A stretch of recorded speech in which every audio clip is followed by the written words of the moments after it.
These days, you can't really trust everything you read.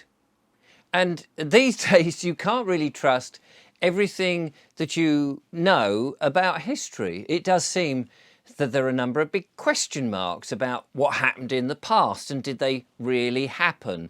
We know in recent times people have been questioning things like the Titanic business or what happened to JFK or even the moon landings. And there are many other people who are saying, oh, hang on a minute, what about the Great Fire of London? Did that really start as an accident? Or Guy Fawkes, what was going on there? There's so many of these sort of question marks that we have an official narrative and then we have an alternative narrative. And for one time, I thought, why are people just trying to make a muddle of everything by revising history? But now, of course, I think very differently, as I'm sure you do. So I was thinking the other day about Henry VIII. Henry VIII, he was a big fat king, wasn't he? Or was he? Anyway, there are pictures of him, admittedly not photographs and what have you, but somebody had done some interpretation and we're told that that's Henry VIII. Whether that's true or not, how can I possibly tell? I mean, you do get into the realms of, well, if I wasn't there, how do I know any of this lot happened? Anyway, let's just talk about Henry VIII for a moment, because it seems to me that Henry VIII did something rather strange, and it seems to me that this strange thing that he did was so barking mad, I don't know how true it is now. And yet we read about it without any sort of batting an eye. And that's this thing about the dissolution of the monasteries. Now, so Henry VIII, he's that one that sort of got rid of his wives, didn't he, one way or another, and we know all about that. So he was fiddling around with his love affairs and trying to sort that lot out. And at the same time, he was fiddling around with religion, wasn't he? Because he was a bit upset with the Catholics and all of that lot, and decided he wanted to be the head of the Church of England and turn it over into a Protestant religion instead of the Catholic religion. And so he's fiddling around with that. And part of this story was he got rid of the monasteries and he sold the land and, of course, the masonry and bits and bobs because he was short of money to various landowners. And now we see all these wonderful country houses which allegedly were built from bits of masonry from the knockdown monasteries. Now, just hold on a second. It's very easy to go, oh, OK, fair enough, I'll accept that. And go, hang on a minute. You know these ruins. We've seen them all around, littering up the countryside. These amazing ruins of these big, substantial buildings. And they were beautiful.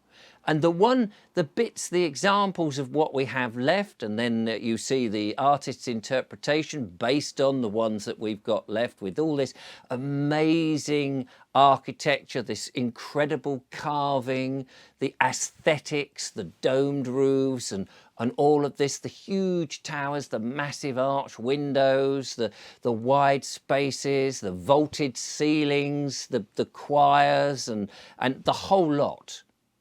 The whole lot, absolutely stunningly beautiful, amazing, like no other building that would have existed in that time period, around 1534, whenever the dissolution of the monasteries were, around that sort of time. Absolutely just, you know, eye-wateringly stunning. And what was other people living in? Other people were living in a mixture of hovels, for one thing, and timber frame buildings and perhaps some brick buildings. Nothing to the scale, to the beauty, to the mastery of these incredible Gothic and absolutely just awe-inspiring buildings.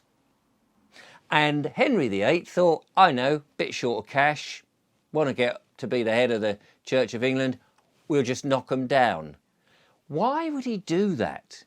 Why would he knock these incredible, sensational pieces of art, these never to be replaced buildings down? Just simply, oh yeah, we'll just knock them down, make a bit of money. Got to be done, hasn't it? Instead of saying, actually, do you know what?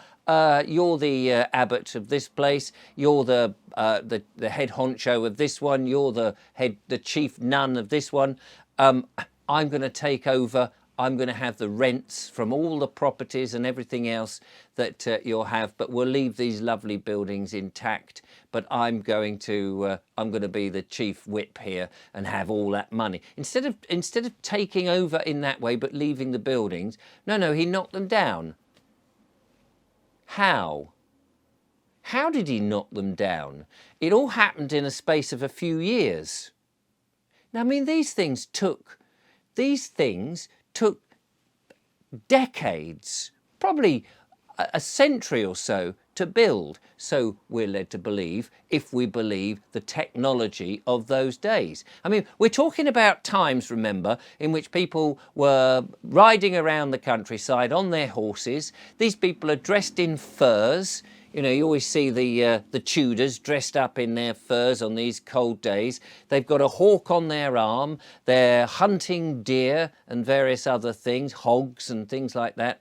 Their technological advancements aren't great. They're still in houses, apparently, still with candlelight and that sort of stuff. So we're led to believe. And yet, somehow or other, these incredibly long-winded, massively made wonders of the universe, they just go, we're just going to knock them down. What with? Did they have the great big cranes with the massive ball on it that could go and smash it up? Did they use cannons? They had cannons, of course. Henry VIII was extracting iron from all round Sussex, where I'm based, and you'd see all these furnaces. So were they bringing cannons along? And how difficult was that to do? And how quickly could they have done it? Knocking down. I mean, they had these sieges in the past where they're having a siege against a castle and trying to blow up a castle. But that's just one castle over a period of weeks, loading up the cannon with cannonballs and getting the gunpowder and firing it off. Did they do that with the, however many it was, 200 and something marvellous monasteries here, there and everywhere in these valleys, bringing all these cannons and all this destructive equipment when the roads were very impassable in many places, and these monasteries were usually down by a river, out of the way, in a valley? And how many people were involved in this? How expensive would it have been to have got armies of people to pull apart these monasteries, these cathedrals, these incredible buildings, these artistic and highly exquisite masonry, majestic buildings? How difficult would that have been to rip them apart and then transport wherever they're going with all that masonry, heaps of it, and all the timber and everything else, when allegedly all they've got is horses and carts to take this away. And they're doing all this over a period of, what, 5 to 10 years? Are they really managing to disassemble this? Now, maybe it's just me having a bit of a short fuse in my head going, oh, yeah.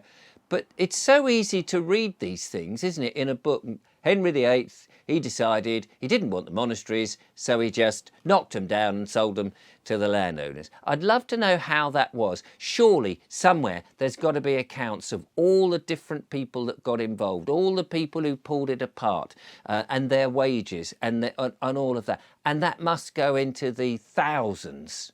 Now, maybe there is. Maybe I'm just talking out of my head again. Maybe it's just, a moment of nonsense from the old Vobie.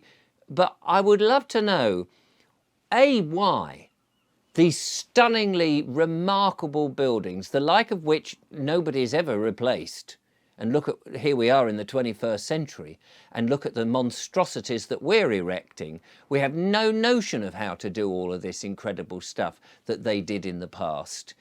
It beggars belief that anybody could manage to spend that manpower with the limited equipment that they had supposedly in those times, and that the king, without resistance from anybody else, without his courtiers and his advisors and anybody else saying, hold on a second, have you gone raving mad?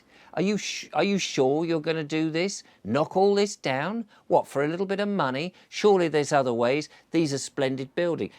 Are we convinced that that's what happened? Or is there another story that we're not told? We see a lot of these sort of buildings have been eradicated. We see how easy that this modern technology that we now have with these certain energy weapons can kind of crumble things away and flatten things and leave scars in the landscape. Now, I'm not saying they had that technology, or maybe I am. I don't know, but it seems incredibly remarkable to me, incredibly unrealistic to me, to think that a whole bunch of, well, ordinary carpenters and stonemasons in their thousands would swarm over and take something so beautiful apart and then disperse it wherever they dispersed it in those muddy roads with donkeys and horses and primitive, what we would now call primitive carts and things, when they didn't have the massive great big lorries, the cranes, the JCBs and all of that sort of technology that we would have had. How did they do it? It's a question this morning that's baffled me, and it starts to make me think, is the stories, is the history, his story, actually as simple and as straightforward as we're led to believe?